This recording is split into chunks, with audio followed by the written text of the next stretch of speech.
Les principaux enjeux du digital Club Med, ils sont l'ordre de trois. Le premier, ça va être le parcours client à la vente, tout ce qui va être la commercialisation du Club Med. Donc l'enjeu va être de pouvoir raconter l'histoire du Club Med, que le client puisse voir immédiatement l'immersivité qu'on peut produire avec le produit pour donner envie. Et puis produire le meilleur du digital, répondre à leurs attentes qui vont être des choses simples mais à la fois complètes, et puis de la vitesse mais également de l'immersivité.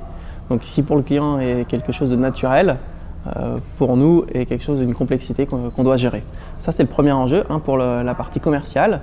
Le deuxième enjeu, ça va être pour les collaborateurs du Club Med, dans leur façon de travailler. On doit leur fournir les meilleurs outils et c'est ce qu'on appelle la symétrie des attentions.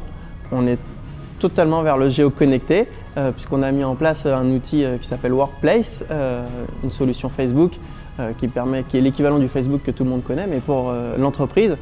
Et donc tous nos géos sont connectés maintenant via cette application-là qui est un formidable réseau social d'entreprise. Et enfin le troisième enjeu par rapport au digital, ça va être celui de l'expérience dans nos resorts, donc dans nos villages de vacances, où là on va être pionnier, et pionnier dans le digital. Alors quand on parle de digital et qu'on parle de vacances, nous notre enjeu va être de faire du digital que le client ne puisse pas voir. Donc transparence, et que tout se fasse au bénéfice de l'expérience du client. Donc c'est trouver des choses qui nous différencient en termes d'expérience client au village. Ça veut dire quoi, des choses qu'il ne peut pas voir concrètement?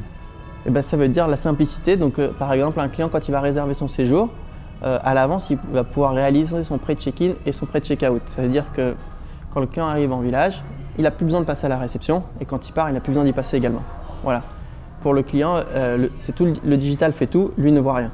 Et donc c'est au bénéfice de ses vacances et de son expérience.